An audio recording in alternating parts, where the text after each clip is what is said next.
magacayga waxaa la dhahaa Cabdulqaadir Abikar, Prof Cabdulqaadir Abikar Hussein, jaamacadda Almas University oo itijaaheeda inta badan waxyaabaha jiyooga ah dhulka ah khusaysa ayaa maaragtay jaamacaddaasaan ka tirsanahay. Marka waxaan rabay wax su'aalo tiro badan ayaamahan shacabka Soomaaliyeed waxay ku bateen in macdamo iyo waxaas ay raadiyaan. Marka fikradda guud oo degdeg ah inaan ka bixiyo ayaan jeclaan lahaa macaadinta. Waa maxay macdan marka ugu horeyso? macdan waxaa la dhahaa waxyaabo chemical formula leh oo ama dhagax noqon kara kaligood ama dhagaxda ku dhex jiri kara. Marka waa curiyaal kaligood istaagi kara oo chemical formula gooni leh ama maaragtay dhagaxa ku dhex jira. Marka su'aasha kale ku xigta waxay noqonaysaa haddii macdantii ay sidaas tahay macdanta waa maxay marka nooca ugu horeeya macaadinta waxay kala baxdaa macaadin looga faa'iideysto dhinaca warshadeynta, macaadin looga faa'iideysto oo dhinaca adkaha iyo warshadeynta, macaadin looga faa'iideysto dhinaca quruxda, macaadin looga faa'iideysto dhinaca tamarta. macaadintu waa kala duwan tahay. Marka haddii aan ku soo hormaro macaadinta dhinaca warshadeynta looga faa'iideysto waa kuwii ayaga waxa aan aragno birta ka soo qaad tusaale waa bir macdan ayay ku dhex jirtaa oo inta badan waa iron oxide waxyaabo noocaas oo kale ah. waxayna ku dhex jirtaa dhagax hematite iyo lignite iyo waxaas u badan. marka ha ahaatee markii la rabo birta in loola soo baxo warshadeyn ayaa imaanayso in la warshadeeyo oo dhagaxii marka hore la soo qaado la jijibiyo la budeeyo ka bacdi chemical formula chemical maaragtay processing la dhexgeliyo oo lagala baxo birtii la rabay ama maartii la rabay lagala baxo ama uraniumtii la rabay lagala baxo oo inta badan biraha ah. marka waxa aan aragnaa adduunyada marka laga hadlayo weelasha waxa laga sameeyaa aluminiumka bauxite waxaas oo waa macdan.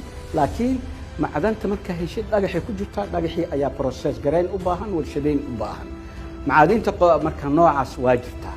macaadin kale oo waxaa jirto looga faa'iideysan karo ayaga dhinaca dhismaha ayaa looga faa'iideysan karaa. dhagxaanay galaya dhagaxii marble camal noqon kara waa la jaranaa dhismo iyo waxaasaa lagu sameynaa waxaa jaaya laga sameynaa waa la shiida waa la yaryareynaa la weyneynayo ayuu kuskuusan markaasaa jaagii lagu daraa laamigii lagu daraa. dhinacaasna waa dhinac kaloo macaadinta looga faa'iideysanayo. macaadinta kaloo laga faa'iideysanayo waxa waaye waxa Soomaalida hadda ay aad ugu baraarugeen gemstone-ka macaadinta oo suuqa micnaha ku leh. kuwaas inta badan qurux ayay leeyihiin. marka la arko ayaa waxay leeyihiin qurux dadka soo jiidanayso. quruxaas soo jiidanaysa marka inta badan ama waa buluug zaa'id ah ama waa green zaa'id ah oo transparent ah aan lahaynin mataqaanaa jeexjeexniino gudahooda inclusion iyo waxba aan lahaynin. noocyadaas waa yar yihiin. waxaa ka mid ah emeraldka, waxaa ka mid ah mataqaanaa safiirka, waxaa ka mid ah rubiga. Soomaalida badankeed hadda ayaamahan duurkiyaa la wada galay. waxaad moodaa in macdamaysigii loo dareera ayaa u malaynaysaa. marka macdamaysiga ha loo dareeree dhagxaanta la raadinayo oo gemstone-ka ah oo qaaliga ah ee dunida la isku qurxiyo waa kuwa hadda aan idiin sheegahay. haddii kuwaas laga gudbayo waxaa jirto macaadinta dhinaca tamarta ah ayaa jirto. tamarta waa maxay marka? kuwa tamarta waxaa lagu jeedaa dhuxul dhagax oo kale. hadda waddankeena geedo badan ayaa la jaraa si dhuxul loo sameeyo. ma heli karnaa dhuxul dhagax meel ku jirto oo at least noo bedesho dhuxusha iyo geed jaridda iyo waxaas? dhuxul dhagax fiicana meelo badan aan ku leenahay. dhuxul dhagaxyadaas oo kale waxa waa coal ayaa la dhahaa waa lala soo baxaa iyadoo xoogaa dhinaca geedaha xigtaa jirta oo lignite la dhaho iyadoo dhexdhexaad aan coalnimo soo gaarin oo anthracite la dhahaa ayaa jirto. dhagaxdaas waxaa laga samayn karaa xagga tamarta ayaa laga samayn karaa. tamarta waa shidin ayagana waa la shidin karaa si direct ah. warshadaha soo saara korontadana waxaa korontada ayaa lagu dhalinaya waa loo isticmaalaa. Germany 25% tamarteeda waxay ka faa'iideysataa lignite waa nooc ka mid ah coal. marka anaga China warshadihiisa tamarta badankooda waxay ku beesgaraysiin dhuxul dhagax. marka waa samaysan karnaa anaga nafteena hadda magaalada Boosaaso kale meel u dhow waxaa laga helaa dhuxul dhagaxaas oo kale waa laga faa'iideyn karaa. marka dhuxul dhagaxa lignite-ka waxaa kaloo jirta uranium waxay soo galaysaa kuwii warshadeynta processing-ka u baahnaa. laakiin waxa waaye uranium-ta caadiga iyadoo carnotite la dhahay dhagaxda ku dhex jirtaa inta badan galmudug iyo gobolada kale oo uranium-ta primary-ga ay taalo. marka ان uranium waxa la sameyn karaa dhagaxya la soo jijibinaa waa la shiidaa waa la process gareynaa waxa la suubinaa waxa laga soo saaraa wax la dhaho yellow cake ان yellow cake waa nooc midab jaalo ah leh oo uranium ah laakiin enriched ma aha wixii dhibka badnaa ma aha waa markii la soo baxo ka bacdi ayaa la gadayaa wadamada adduunyada waxa laga gadaa ayagaas hadhow dambe sameysanayo process loo yaqaan enrichment centrifuges waxay sameeyaan uranium 238 ayaa laga bedelaa uranium 235 ayaa laga dhigaa markaas tamarta nuclearki waxa loo adeegsanaa ama nabad ha loo adeegsado ama dagaal ha loo adeegsado uranium tamarka sidaas ay noqonaysaa marka uranium waa tamar waa maaragtay macdan tamareed en macaadinta noocyadoodii waa kala duwan yihiin waxay ku kala duwan yihiin qaar tamarta loo adeegsanayo qaar bir ahaan loo adeegsanayo birta laga la soo baxayo metalada sida aluminumka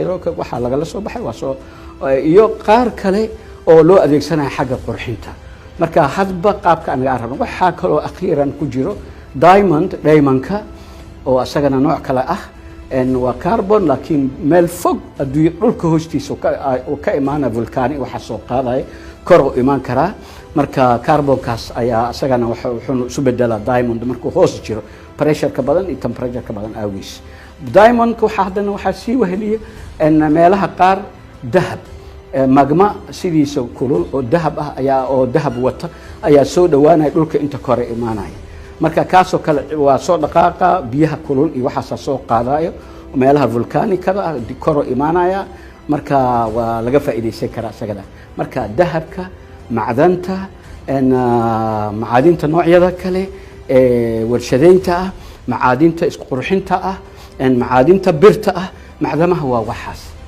annaga hadda bini aadamka hadlayno ilkaheena iyo waxa kulli waxay ka samaysan yihiin calcium carbonate calcium ayay ka samaysan yihiin lafteena hadda waxaana noo soo tagalinayo inaan taagnaano laftaas nagu jirto laftana waa macaadin bini aadamku waxa cuno macaadin tira badan oo ka helaya marka macaadinta marka soo gaabiyo waa wax dhagaxa ku dhex jira ee chemical formula gooni ah oo faa'iidadaasna leh macaadinta qayb kale ayaa jirto oo cusbooyinka ah cusbada anaga Soomaaliya hadaan waxa nagu soo dhacdo cusbada horta waa macdin nooc kamid ah waxaana nagu soo dhacdo cusbada cuntada lagu darso sodium chloride loo yaqaan laakiin cusbooyinka intaas waa ka badan yihiin cusbooyin waxa jiro oo sida hadda cusbada caadiga la socoto dhulalka cusbada ay taalo sida hadda xiinlab iyo kale seego kale meelaha badan oo maaragtay galmudug ah ama gada ah ama Soomaaliya qaybaheeda kale ah cusbooyinka waa yaalaan marka cusbooyinka waxa ku dhex jira potassium chloride oo fertilizer ah oo beeraha lagu sameeysan karo hadii la process gareey cusbada laga la soo dhex bixi karo waxa jirto cusba nooc kale oo lithium loo yaqaan lithium carbonate waxa waaye bateriyaasha adduunyada hadda baabuurtan tirada badan waaba hadda wax dahabka ka qaalisan waa lithium ka daasi u fiirisi maxaa dhacay demand aad baahi aad u badan ayaa dunida ka jirta baabuurta inay ka wareegaan baabuur petrol iyo diesel waxa ay ku shaqeynayaan ay u wareegaan baabuur battery ku shaqeynaya oo koronto ah si taas ay u dhacdo marka si taas ay u dhacdo lithiumki ayaa la soo baxay lithiumki xaguu ku jira lithium carbonate asagoo ah oo macdan ah ayaa cusbooyinka ku dhex jira cusbooyinka xagee yeelaan gobollo badan Soomaaliya ay banaanka yeelaan ayagoo dhagax amal ah ayay yeelaan marka galmudug dhexda hadaa fiirisid meelo badan ayaa cusbada noocaas ay taala gedo waan ku maqlaayay meelo kale oo maaragtay kala duwan ee Soomaaliya kamid ah ayaa salt panis iyo cusbo dhagaxeed ay taala